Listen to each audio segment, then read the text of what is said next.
Hey everyone, I'm back again with another video, and this one is titled, Wife Cheated on Me with Mutual Friend 2 days ago. Spent the whole weekend with said friend as if nothing had happened. Please make sure you like the video and subscribe, and don't forget to hit the bell so you don't miss any of my featured videos. Let's get right into it.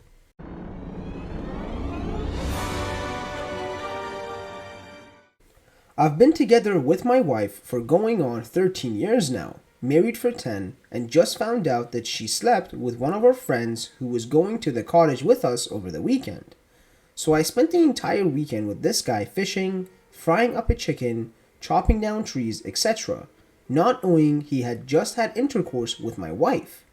I noticed that they were hanging out alone more than usual, and that my wife was avoiding me almost religiously, so I knew something was up. But I never imagined that she would cheat on me. Now, I do have to say that my wife has been going through a lot of anxiety and depression lately, which she has been unfortunately dealing with by drinking a lot more than usual. In her defense, she was pretty vulnerable. We had been going through this stuff together, but it was pretty rough. I know that the flirtation has been going on for months.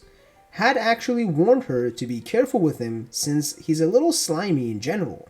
Perpetual flirt, and could tell that she was enjoying the attention a little more than usual.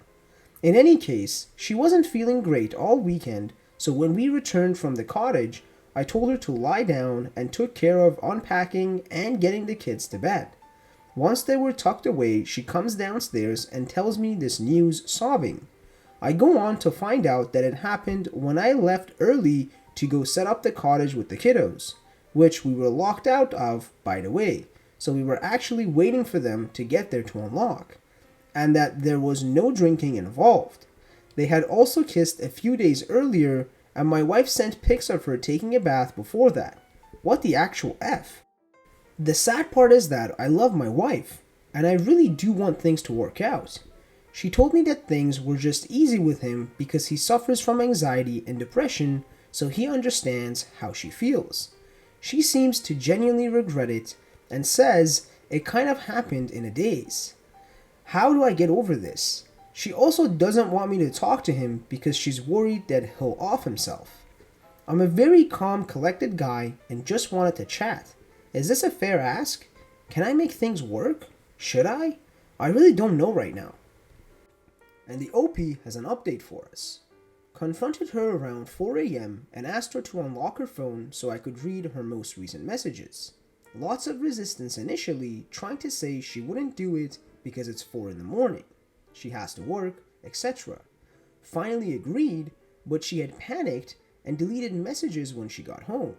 There was still quite a bit of incriminating stuff in there from this evening, suggesting more than a random fling and that this guy is smitten, wants to steal her away from me, etc. And also that he was actually saying that he wants to off himself. She was responding favorably, supposedly to keep him off the ledge, and insists to me that it was awful intercourse and she can't picture kissing, intercourse, or life with him, only me. She is now in agreement to having an open phone from now on, cutting contact entirely, complete honesty, and the consequences of breaking any of those rules, I'm gone. And the first comment says, what the actual F? I have a lot of anxiety / depression / etc. disorders. None of that has been any weird precursor to cheating on my husband. None. We're about to get a divorce and I cringe 99% of the time I do get attention. She needs therapy. Whatever root cause of why she would do such a thing, especially her disassociating, saying it was a daze, is concerning. And the OP replied, yes, we've discussed therapy quite a bit recently and she has gone in the past. Some past trauma has also come to light in the last month or so, something she had buried for a while that I suspect I don't have the whole story on. There's also a good possibility that she has an immune disorder of some kind. However, I said that she still has to own up to this and that it happened and her role in it. Thanks for the input, sorry about the divorce. And there was a reply to this, some mental illnesses also manifest during certain ages too. And yes, she does need to take accountability. Even a simple I effed up, I need help as a start. All of it is very odd, and I'm sorry you're going through that. And the OP replied, to be fair, she has taken a certain amount of responsibility and accountability in saying that she is effed up.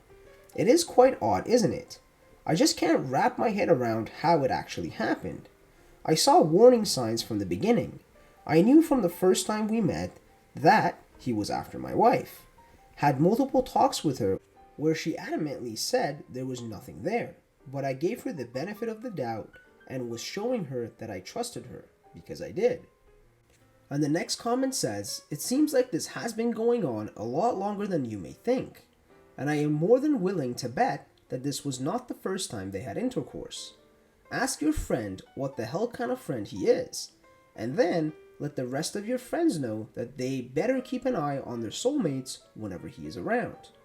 The way you sound, you don't really seem to be bothered that much about this. You are making all kinds of excuses for her and her actions like it wasn't her fault. You should have started with two-faced wife and pray, what is a legit slip-up? This was no mistake, this was planned. And a reply to that says, calling this a legit slip-up is the cringiest thing I have ever seen on here, and we get a self-gaslighter like once a week. And the OP replied, not sure what verbiage I should have used to indicate that it was unplanned. Agree that it's cringy. And a reply to that says, do you honestly feel this was unplanned? And the OP replied, maybe I just want to think so. The more I think about it, the more I'm starting to doubt. And the comment after that says, I'm so sorry. Cheaters suck. Take your time to figure out what you want to do. She doesn't get to call the shots, by the way. And the OP replied, yeah, I know, but I'm also concerned about her well-being. I know, weird, right? I've made her aware that she'll have to do the work to regain my trust, but I am holding off on confronting the friend for tonight at least. And the reply to that says, you sound like a good dude and this sucks, but you gotta get rid of the friend. To be clear, he isn't your friend and it isn't your responsibility what happens to him. He's clearly a very selfish man. Then you and your wife should get some counseling. And the OP replied, I agree about getting rid of the friend, and it's a big red flag to me that she seems to be protecting him rather than being concerned about how I'm feeling at the moment. You know, being the one who's been cheated on, not the perpetrator. I've already proposed counseling for us too, once we get a few days to process, or possibly a trial separation. Thank you guys for watching. Please comment below and let me know if there's any other subreddits you guys would like me to make videos on, and also like the video and please subscribe.